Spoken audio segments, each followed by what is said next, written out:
Hey guys, thought you might want to see me one more time this week. Here it is on Friday, so I made a little video. If you missed me, you can take a look at it, or if you just need the information, I wanted to make a quick video to kind of help you guys out with the assignment if you are stuck, and some of you may never see this because you may never get stuck. But for those of you who are, or again, if you just wanted to watch it because you missed me, here we go. So I wanted to give a quick video here about what we call the codon box. So you guys are all well aware of the codon wheel that has all the letters working from the inside out to figure out which amino acid goes with which codon on the mRNA strand. Well, there's also this guy out here called the codon box. And how the codon box works is you have your first base over here. So let's say you have A. We know it's going to be in this quadrant right here if we're working with A. Then you look at your second base. Let's say we have a C. All right. So it's going to be A and C. And then finally, you look at the third base. And let's say you're working with a U. A, C, U, A, C, U. We found where all three of those intersect. And it would be THR. So it would be threonine. If you were working with a G, again, there's your first base. GCC, we'll pretend. G. C, so we're working in this area. Finally, third letter C, alanine, my favorite. So that's called the codon box. I prefer the codon wheel, which is why we initially learned the codon wheel, but this is the codon box. For today's LT, you guys are working with what we call the pseudo codon box, what we call. There's no real pseudo protein code. It's simply for this assignment. So here it is. Hopefully this looks familiar to you guys.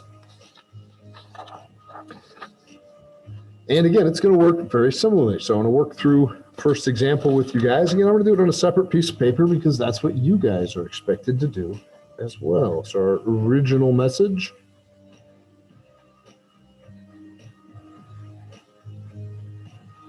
All right, we're using it the same way.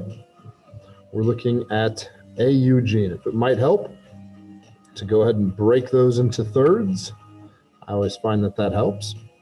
So we're looking for AUG on our pseudo codon wheel. So we'll start with A. We know we're working in this quadrant. A, U, we're working in this area right here. And finally, G is on the bottom. Hey, that's our start codon. Cool, that works out perfectly. So start. Then we go G, U, G. So we're using our codon box. We'd start with G. We know we're going to be the bottom quadrant. G, U. So those will be in this area. And then finally G at the bottom, H. All right. So we have G, we have start, and then H. All right. Next up, U, U, C. Okay. Now we're working in the top quadrant. U, U, C, little a, okay. So start HA, okay. Third message, ACU, or third codon, I should say, ACU. Starting over here, A, C, U, L. So we're up to HAL. All right, moving right along. ACU.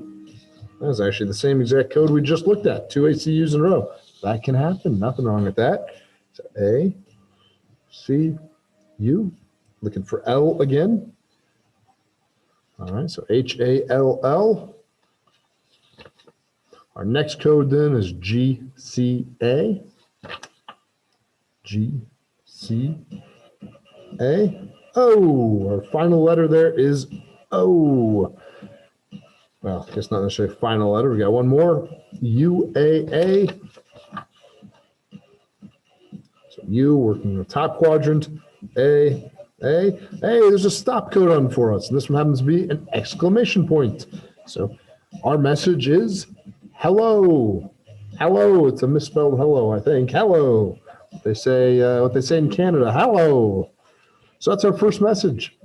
So that's what you guys would have down for the original message. Hello. Then take a look at the point substitution message. So there's going to be a difference in this one. And that's what you guys were taking a look at. That's kind of the assignment. Again, I want to let you guys kind of hear me if you miss me, and I'm sure you do, but also to kind of go over the codon box, which is just a little bit different than the codon wheel, but the message ends up being the same. I hope this helped. If not, feel free to stop in a recitation or ask me in class or office hours. I'll see you guys next week.